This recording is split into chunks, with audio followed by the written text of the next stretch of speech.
آج ہم بات کرنے جا رہے ہیں ایک ایسے مرد مجاہد کی جس کا آج بھی یہودی نام سن کر تھر تھر کانپتے ہیں۔ Saddam Hussein is not easy. Iraq کی تاریخ میں ایسا صدر جس نے امریکہ، اسرائیل اور فرانس جیسے بڑے بڑے ممالک کی نیندیں آرام کی ہیں۔ ناظرین، اسی لیے صدام حسین کے بارے میں اسرائیل کے وزیر دفاع نے کہا تھا کہ یہ ایک ایسا پاگل شخص ہے جسے نہ اپنی تباہی کا کوئی خوف ہے اور نہ دوسروں کی۔ ایک دفعہ صدام حسین ایک پریس کانفرنس میں تھے کہ اچانک ایک مظلوم عورت آ کر فریاد کرنے لگی کہ اسرائیلی فوجیوں نے میری جوان بیٹی کے ساتھ زیادتی کی ہے اور پھر اسے قتل کر دیا۔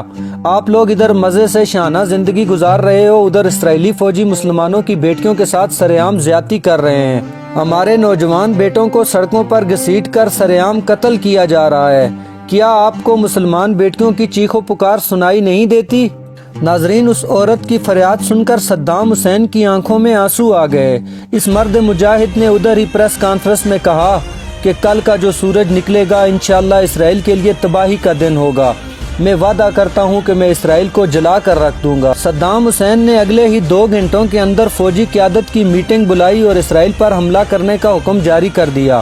ناظرین، اس کے حکم پر اسرائیل کے دارالحکومت پر 40 میزائل داغے گئے۔ ہزاروں یہودی جہنم واصل ہو گئے، بڑی بڑی بلڈنگ گر گئی، میزائل پر میزائل اسرائیل پر پھینکا جا رہا تھا۔ یہودی ڈر کے مارے گھروں میں چھپ گئے۔ ناظرین، اس کے بعد کیا ہونا تھا؟ اسرائیل کے ہوش اڑ گئے۔ امریکہ اور اسرائیل کو سمجھ آ گئی تھی کہ صدام حسین ان کے لیے موت کا فرشتہ بن کر آ گیا ہے، لہٰذا انہوں نے اندر ہی اندر عراق اور صدام حسین کے خلاف سازش رچی اور امریکہ صدام حسین کو پھانسی لگوانے کی سازش کرنے لگا۔ پھر امریکہ نے عراق اور صدام حسین پر الزام لگایا اور جنگ مسلط کرتے ہوئے عراق پر حملہ کر دیا اور عالمی دنیا میں ثابت کرنے لگے کہ عراق کے پاس ایسے جنگی ہتھیار ہیں جن کا وہ استعمال کر کے کسی بھی ٹائم دنیا کو نقصان پہنچا سکتا ہے۔ پھر بات عدالت تک جا پہنچی۔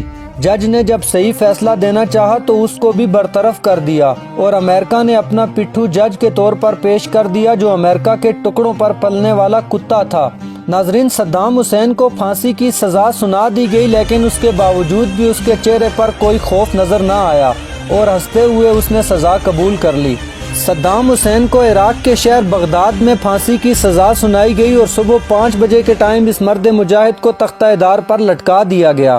ناظرین، صدام حسین نے کہا تھا کہ جب تک میں زندہ ہوں آپ لوگ سکون کی نیند سو سکتے ہو۔ دعا ہے کہ اللہ پاک اب بھی امت مسلمہ کو کوئی ایسا لیڈر دے جو مسلمانوں پر ہونے والے ظلم کا بدلہ کفار سے لے سکے۔ کفار ہمیشہ مسلمانوں کا دشمن رہا ہے، کبھی دوست نہیں بن سکتا اور نہ دوست بنے گا، اور مجھے امید ہے کہ ایسا وقت بھی آئے گا کہ پوری دنیا پر اسلام کا غلبہ ہوگا اور کفر مٹ کر رہے گا۔